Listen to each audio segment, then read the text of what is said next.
Welcome back, guys. Right, fresh video for you guys. This is quite an exciting one, as you can tell. The race car's out up here now, and the red Corolla, after being a bit stubborn, drove in here. It was a bit of an interesting way of starting it, but we got there in the end. Anyway, this is quite a fun video for me. I've been gathering up a load of parts for this. I was hoping to get it up on axle stands and start taking it apart soon. But the registration hasn't gone through as well as I'd hoped, because this car's from South Asia. So we're just waiting for the registration document to come through. There's a few little hiccups in that. So at the moment it's got to kind of stay together, so they're happy with it, what they're going to see and everything. So that's kind of annoying, because it's kind of put it on hold for a bit until I can crack on. But the wicked thing about this video is I bought a lot of stuff. And I can show you what I bought and go from there. There's a few things that have been opened and a lot of things that haven't. Like I've got a load of wheels from Japan. I haven't opened any of the boxes yet. I bought them over photos, and I'm quite excited to see what they look like and how good they are, and how wide or how deep the dish is and whatever. But so first, one of the first jobs, so this has all been worked out from the paperwork and stuff like that. This is a 9-inch axle, which I bought off my mate Wayne. This is the Ford Mustang 9-inch, and this axle's actually already been shortened. Now, to my look, the rear axle on this car is going to be 55 inches wide. That's what's in it now. So I'm going to do it very much the same, and then we'll work out offset and wheel arches from there. So I've measured all that. The axle isn't going to be much fabrication in the axle. The brackets are going to be cut off.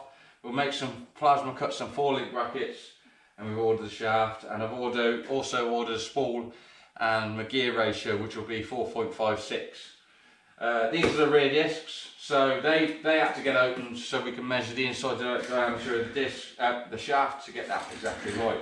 So that's one kind of job, and what you can see what I'm doing. I'm actually clean. This is Sunday and I'm clean. And it's very long story. Anyway, another job is another thing that couldn't be opened. So I got some bucket seats. I bought these from my mate Ben Smith. He rang me up. I did a bit of a shout out. Obviously out of date, but really good condition, really comfortable. So yeah. Now it's got this pattern in it, so do we carry that into some of the bead roll patterns into the car? You let me know. Maybe we'll keep the theme going, as the seats that came with it, well, came for me. So we've got a pair of seats, and they're both in pretty much exactly the same condition. We'll start moving on to some boxes, see what we got here. So again, you can have a bit of luck when you're building a project, and you can run into a lot of problems. This time we were a bit lucky. So a mate of mine had some Willwood calipers that he bought by mistake, and they're for a solid disc.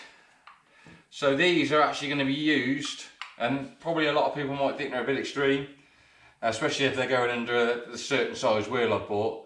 These are going to be used for handbrake and rear brakes for a solid disc. So got a pair of Willwood calipers, brand new in the box. They are second hand, and they were given to me, so that was a massive bonus. Now, bought a lot of things second hand because not everybody's got a massive budget. I've got a certain amount of money I can spend on this car, and so yeah, let's go from there. So I thought, well, I'll try and see if I can find a second-hand one, and I did, so that was quite good. So I haven't seen the condition of it yet, but second-hand, well wrapped, but obviously the guys bought a new steering wheel from Grip Royal. So here we go. So we got a Nardi, which is like I would say the original type of Nardi, and yeah, it's a 350mm wheel, which is exactly the same as what I had in the Sleeker. I can't remember what I had on the original Corolla. I think it was like a cheap one, but it obviously lasted me well. He did show me the original receipt that this was a genuine steering wheel, which is good, and he did say he had the centre cap. So there we go, there's the steering wheel. So that's kind of cool. We've got all the bits for that. There's obviously well, that goes in that way, doesn't it, with these ones? Yeah. So there's steering wheel, which is a Nardi. Yeah, and I can't remember. Some of these boxes are really unusual because, I mean, that's a really unusual shape. Oh, I do know what it is now. I've just seen whoever sent it. So this is from a friend of mine who, if anybody follows me on Instagram, knew I sold a Mark 1 Escort bubble art shell, and I've dealt with him quite a lot. We've bought a lot of panels and stuff off him. And one thing that's going to be different on this car, not different to the Sleeker, but different to the original Corolla, is I'm going to put turret towers in. Now, a lot of people would say, why don't you make them? Oh, I'm not being funny. For how much they are, it's not worth my time. And the one thing about, so these are from Evans & Son, and they do deal with a lot of Mark 1 and Mark 2 Escorts and Cortinas and all sorts of stuff. These are really, really smooth. You know, they haven't, like, you see a lot of them where they got in the folder and they keep moving it around the folder and it's kind of notchy here. I mean, they're just as good, but they don't look as pretty as perfectly round ones. So we've got a pair of turret towers. So yeah, we're going to move. So in the Sleeker, we moved the spring and the shock.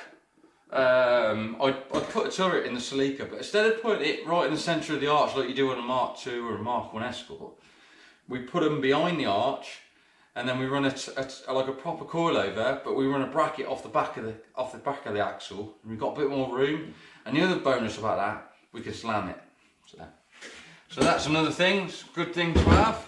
Got the coilovers for the front. So that's a massive tick off the list. So like I say, I've got the rack washers, I've got the lower arms, I do my own knuckles, and I've even got the adjustable. I've never had fancy adjustable rose jointed track ends, or what do you call them in the States? I don't know what you guys call them in the States, but I've never had them type of track ends, so I thought we'll try and get a bit fancy, and we'll see if it works. It might not. I'll have to go back to original track end.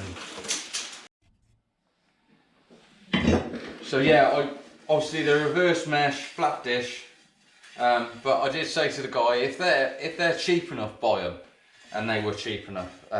We actually stole these wheels, and he did me a great deal on delivery with the three. We actually got him to set all the three at the same time. Now it looks like a brand new dish, but obviously there's a dink there. Now that could have happened anywhere. I'm not worried, I can probably sort that out, it's not an issue. So yeah, it's a one wheel. So yeah. So what are these? These are 14 by 8 plus 14. Again, another nice dish. This one actually hasn't got any dinks in it. So yeah, chuff with them. They're not like mega offset, they're not like, you know, but we can work with that. I mean, I'll probably put something with a little bit deeper dish on normally, and then when I run stuff like this, I'll probably run a little spacer or something just to fill out the arch. But yeah, good condition. All the labels are still on there. Yeah, really happy with them. So that's a pair of wheels. This is a wheel. Now I know what's in there. So I only bought a pair of SSR mesh because they were mega cheap. This is a wheel that I've always wanted, but it's always kind of been out the budget. Now, I can be really lucky sometimes, and I found these listed quite badly. And I messaged the guy who basically got them for me, and he said I couldn't find them, so you did well to find them. So let's see how good they are. That's the only thing. It's so difficult buying wheels through the internet, especially straight from Japan. You don't know which way they're going. Okay, so these. Oh, now I don't know whether this guy's cleaned them, but so look at them. So if anybody don't know them, these are SSR Mark IIIs. These are one of my favourite wheels. As you can see, they're proper cool, lovely matte dish. These from a distance you wouldn't know they were second hand, really. I mean, obviously a bit of paint's come off, but look at them inside. So these are 14 by 8.5 -7. That's right, isn't it? -7? Yeah. Now I was going to buy some new, and then I saw the prices and I was like, that ain't going to work. So these I can't believe I found. Look how well they're machined as well. Look at that. That's some nice. Honestly, I don't even know how old they are, but they are pretty gangster, and they look really good. There's a few little scratches in the lip, but I'm super chuffed with that. That's a really nice wheel. So that's cool. So we've got a sticker, and we got like a Japanese. Oh, what's that? That's really cool.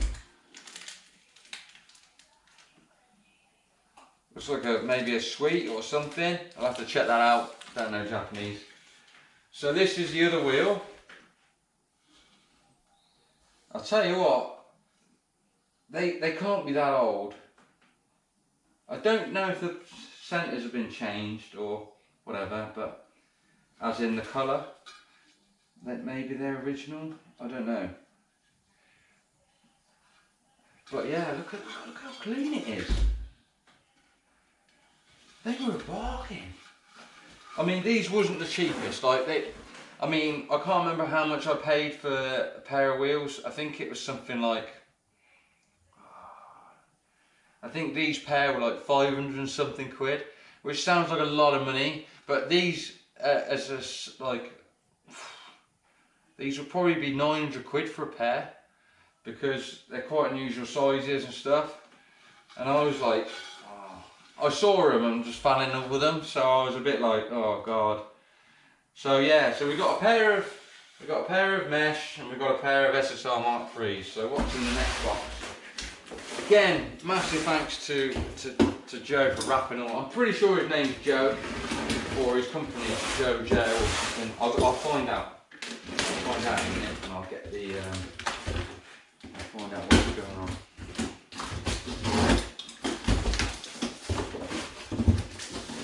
Again, really well wrapped up, and I just got to say how quick he was and how responsive he was with everything. He was like, "Oh, make sure when you get them, you let me know. If there's any problems, let me know." And the other thing I did with him, which so obviously you get import charge. I told him how much to put. I won't say what I told him. He kind of freaked out about that a little bit, but the import charge was less than 100 quid, and it's impressive considering it's 6 wheels in boxes. So yeah, right. So so these are another pair of SSR Mark IIIs. Now, obviously on photos, these looked rough. I knew they were, but again, these were. It's only, at the end of the day, it's only aluminium. So there's a ding in there. So there's a little ding there. So what I'll probably do with this is obviously going to be, it's a welded wheel, as you can see. I mean, in fairness, the inside's pretty clean. I can't remember the offset of these, but that dish isn't that different. So these, I'm pretty sure, are 14 by 8. Obviously, exactly the same wheel. I think that's, I could be wrong. I think that looks like, that's obviously a newer wheel. They've got Speedstar on them like they have, but they haven't got the genuine kind of, well, not the, I don't know what they call them, the safety thing on it. But there's no offset on there from what I can gather. It might be on the other wheel. But yeah, so there's another pair of SSR mesh. So I've undecided what colour I'm going to do the wheel centres yet, but we're going to go polished-ish. So yeah, but in photos, like from a certain angle, they don't look that dishy. They are pretty dishy. I'm quite happy with that. I think this car's going to look so cool when it's done. Yeah, I want to make it kind of a show thing as well, so we'll do that. Yeah, they're 8.5, they're definitely 8s. Right, this is I knew one of these was quite rough. So yeah, this one's quite damaged, but this is part of the reason why they were super cheap. This one looks like someone's caught the curb quite badly here. Hopefully doing a bit of street-o. But that's fine. What we'll do is we'll hammer that back to shape. I'll build up a lip with a bit of weld. It's gone a bit rough around there. And then again, we will get these polished. I'll take the bolts out and take the wheels to my mate of mine, and we'll see if we can get them polished, because these again are welded. Let's see. No, so there's no marking on them, but we'll have to do some working out of that to see what the offset is. But yeah, you can see the damage from there. Pretty rough, but I can't remember. Now, the horrible thing about buying something abroad is you don't know if it's buckled. I don't think that's enough damage to worry about it being buckled. So what we'll do is we'll get that really cleaned up, welded, and then we'll take it to my mate and get them polished so we can make them like the others, and then we'll work out what colours when we come to them. So yeah, so there's a pair of wheels. I need to go on a diet anyway. So yeah, quite an exciting video.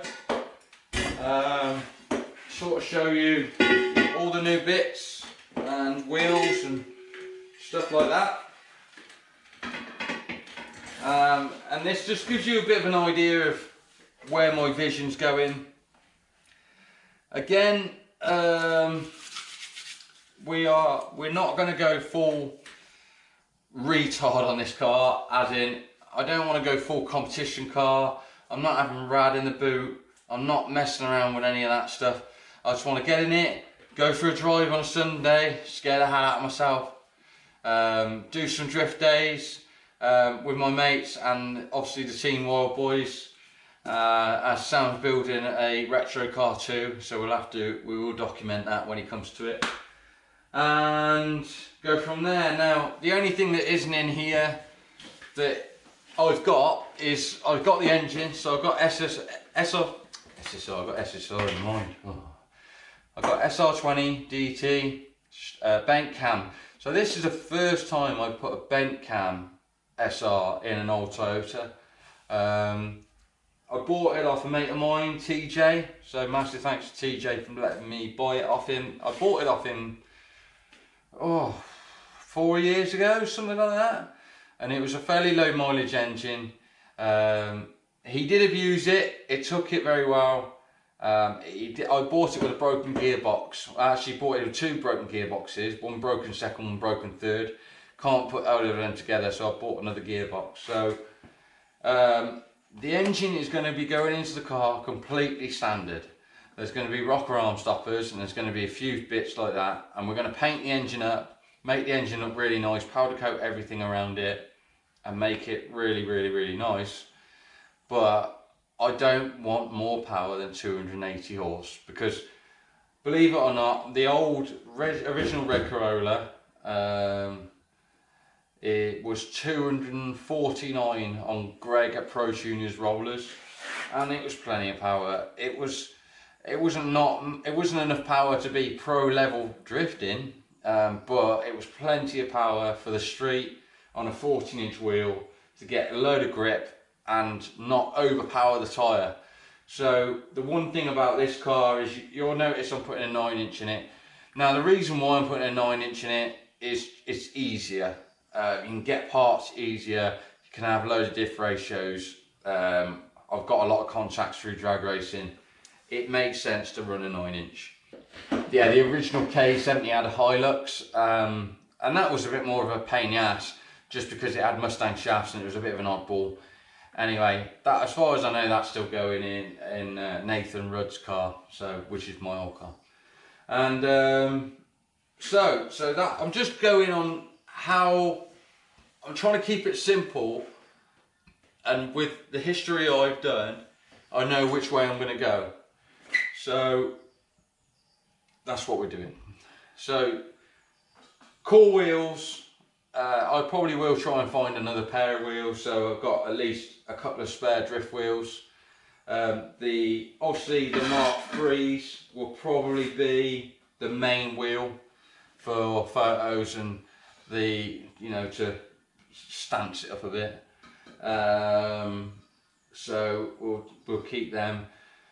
But yeah, I'll get some more drift wheels for the back. I'm going to try and stay away from fake stuff. And like a lot of the fake stuff offsets ridiculous, like 14:9 minus 20 or something. I'm like, I don't need that. Like that's probably going to be, or this will probably be the widest. I don't know which wheel I've run on the front yet, but this will probably be the widest setup I can run. And then when I run these, I'll probably just run like a 20mm spacer or something. Right, so I found his information. So if anybody's looking for some JDM wheels, just make sure you speak to this guy. He's got a massive following now, more than I've ever had. He's got 53,000 followers. He's got a really cool JZX100, and he's like a super sound guy. So his Insta is Joe34200, and it's actually Joan, his name on there, and he says on there, selling JDM wheels and parts. And so I've seen him trying to sell Ganadors and all sorts of real rare arms that are quite hard to get. So he obviously looks out for all these things and helps out, and whatever he gets asked for, he obviously keeps maintaining, looking out for stuff like that. Super nice guy, super reliable and getting back to you really fast. And I just dealt with him everything through Instagram and PayPal, and that was it. So yeah, obviously you can see already throwing some money at the car. So it's getting serious now. So yeah, so I will keep you updated. We're gonna document the whole build. I'm gonna try and keep you updated with everything. And if anybody needs to or wants to ask me questions about what I'm doing and which way I'm going with stuff, ask away. The other stuff that I've also got in is I've bought T45 material. So if anybody doesn't know, T45 is a tube, that roll cage tubing, and it's like super strong. So it's going to have a T45 cage. Don't really know how far to go with door bars and stuff because I want to keep it nice and street, but I do need room in the car. So this might be semi NASCAR door bars, or it might be going set halfway through the pillar. Again, I don't know. I just want it so it's strong and within reason. I don't want to, like I say, I don't want to make it a full competition car. I'm going to put the door bars out, but I'm not going to put them into the door, because if someone hits my door, it just wraps the door around the cage, and then it makes the door a nightmare to straighten. I mean, the one thing about these cars is I could probably make that door skin, if I'm honest. You know, it's not a It's not rocket science, it's not got that many curves in. Probably wants a tiny bit of English wheel work and then a couple of bead rolls and you've pretty much got a door carved or a door skin. So yeah, thanks for watching. I know it's a bit of a different video. The next video we're going to be doing, I think a lot of people might enjoy, and it'll be kind of story time. It's been a video I've been trying to do for a long time, so it's just getting around to it. So I think that's the plan in this week. This is also the week before our first race meeting. I am going to document the first race meeting. I know I don't get a lot of people that follow the drag racing. That's fine. If you're not interested, don't watch the video. If you are, tell me. Make sure you like, comment, subscribe, and make sure you go onto the website and hit some merchandise. Help me grow, help the business grow, help me build more stupid stuff, and get real cute, like stupid wheels again. But yeah, I'm super buzzing about this project. A lot of people were as well. I'm really hyped about how many people were like messaging me saying, "Oh, I'm so hyped you got another Toyota," and I want to say a big thanks to Dave Bastin. He was fighting off a few people to buy this so he could save it for me, and I really appreciate that. Bastin's a good mate of mine. We've done a lot for each other throughout the years, and he's a really fucking good driver as well. So, right, thanks for watching. Sorry to carry on and ramble, and we'll see you in the next one.